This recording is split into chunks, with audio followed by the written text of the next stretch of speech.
Welcome to Electrified. It's your host, Dylan Loomis. First off today, an electric reader found a new Monroney sticker for a Model S that shows an updated EPA range of 409 miles. This would be the Long Range Plus version, and it did apparently have a build date of November 2020. It's a bit odd that this new range found its way onto a Monroney sticker before Tesla updated the range on their website, but unless someone is pretty sharp in Photoshop and wanted to fabricate a 7-mile range increase, this should be fairly legit. But this anecdote is all we have right now, so there's no indication of where this range increase would be coming from, but we'll keep an eye on it nonetheless. One of the bigger news items of the day from Business Korea, Tesla has seemingly signed an agreement with LG Chem to supply battery cells for their Model Y production in China. LG Chem has been chosen as the sole battery supplier for the Model Y, which will be mass produced in 2021. Tesla adopted cylindrical NCM chemistry batteries for the new SUV. Tesla chose LG Chem, excluding China's CATL and Japan's Panasonic. So this brings us to our Tesla vehicle battery supplier chart. Go ahead and take a screenshot here if you'd like to reference this, and as we get future announcements, I'll continue to update it. As you can see, most of the battery cell supply for Giga Shanghai is going to come from LG Chem, with CATL only supplying the standard range plus version. There is some debate on whether Tesla will introduce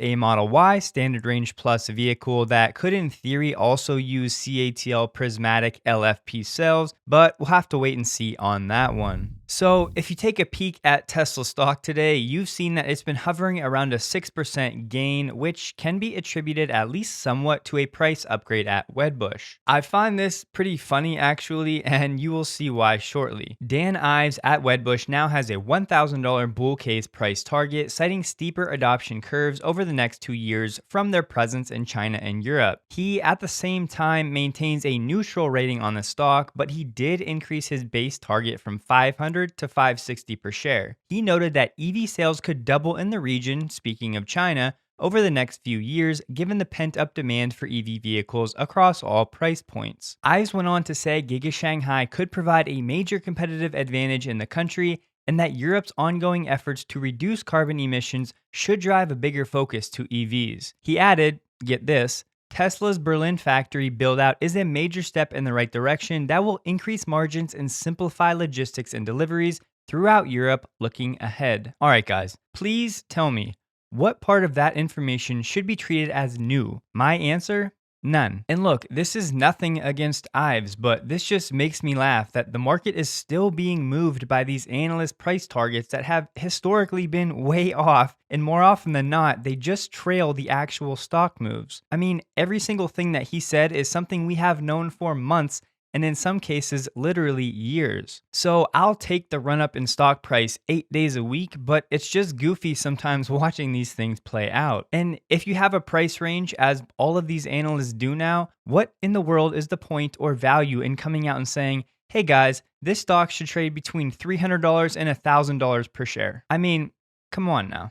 And one more item along these lines, Morningstar analyst David Whiston also came out with some comments about Tesla's manufacturing capability. With new plants partially opening in Berlin, Texas, and the Model Y Shanghai plant next year, we think 2021 deliveries of around 1 million units are not unrealistic. LOL.